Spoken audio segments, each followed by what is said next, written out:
Hello guys, welcome to Sumanth talks. అయితే మరి RC16 యొక్క స్టోరీ ఏంటి, అసలు బుచ్చిబాబు ఏం ప్లాన్ చేశాడు అనేది మనం చూసుకుంటే మనకైతే కొన్ని ప్రూఫ్స్ ఉన్నాయి గైస్. ఫస్ట్ చూసుకుంటే ఈ సినిమా స్టార్ట్ అవడానికి ముందు ఉత్తరాంధ్ర నేపథ్యంలో జరిగే స్టోరీ అని చెప్పి ఆయన ఒక ఇంటర్వ్యూలో చెప్పడం జరిగిందనమాట.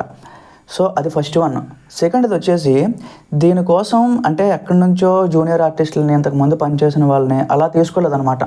సో కంప్లీట్గా సినిమాలో ఉండే వాళ్ళంతా కూడా మ్యాక్సిమం అందరూ కూడా కొత్తగా ఉండాలి అని చెప్పి ఉత్తరాంధ్రలో ఉన్న యాక్టర్స్ని అలాగే ఆడిషన్ చేసి తీసుకోవడం జరిగిందనమాట.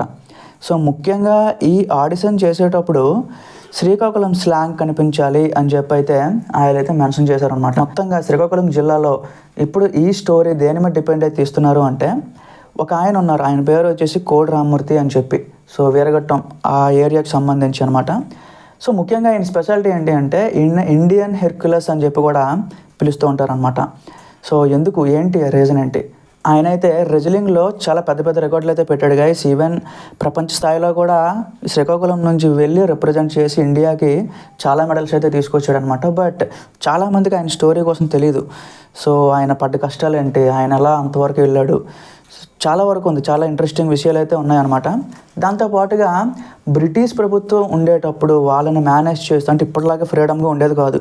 సో వాళ్ళని మేనేజ్ చేస్తూ వాళ్ళని తట్టుకొని సో ఎట్లాంటి రాజకీయాలు ఉండేవి, సో ఈయన అంతవరకు ఎలా వెళ్ళాడు, సో దాంతోపాటుగా ఈ బాడీ బిల్డప్ అంటే అప్పట్లో ఇలాంటి ఇంత టెక్నాలజీ లేదు కదా, ఆయన తన వర్కౌట్ని తన బాడీని ఏ రకంగా మెయింటైన్ చేశాడు. సో చాలా ఇంట్రెస్టింగ్ విషయాలు అయితే ఉన్నాయి అందులో. సో ప్రతిదీ కూడా బుచ్చిబాబు గారు ఏంటంటే సినిమా స్టార్ట్ అవడానికి ముందే శ్రీకాకుళం వైపు వచ్చి అదంతా కూడా డేటా కలెక్షన్ చేసి వెళ్ళి ఆ స్టోరీని అయితే తీయడం జరిగిందనమాట. సో మ్యాక్సిమం 100% ఇదే అని చాలామంది అయితే చెప్తున్నారు. మరి ఇంకేమైనా ఆల్టర్నేటివ్గా వేరేది ఏమైనా ప్లాన్ చేశాడా లేకపోతే ఏంటి అనేది అయితే ఇంకా సస్పెన్స్ అనమాట. సో ఇదే ప్రాసెస్లో ఇప్పుడు చరణ్ గారు ఏంటంటే కోడి రామ్మూర్తి ఈ క్యారెక్టర్ అయితే బయోపిక్ యాజ్ ఇట్ ఈజ్ అదే స్టోరీ అయితే ఉందన్నమాట. అందుకే చరణ్ గారు కూడా ఈ సినిమా స్టార్ట్ అవడానికి ముందు ఒక ఇన్స్టాగ్రామ్లో పోస్ట్ కూడా పెట్టారు, బీస్ట్ మోడ్ లోడింగ్ అని చెప్పి. అందుకే ఫుల్గా బాడీ పెన్ చేసి ఇంకా జుత్తు గడ్డం అంతా కూడా దానికోసం అనమాట.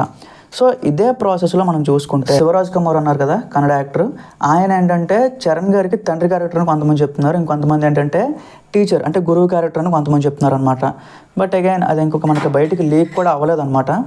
సో ఆ విషయంలో కూడా మనం బుచ్చిబాబు గారిని మెచ్చుకోవాలనే చెప్పాలి. ఎందుకంటే గేమ్ చేంజర్ లాంటి పెద్ద సినిమాకే అన్ని ఫోటోలు అన్ని లీక్స్ కూడా మనకి బయటకు వచ్చేసినాయి సినిమాకి 3 సంవత్సరాలు ఉండగానే. బట్ ఇక్కడికి వచ్చేటప్పటికి మాత్రం ఈ రోజు వరకు కూడా ఒక్క లీక్ కూడా కాలేదు.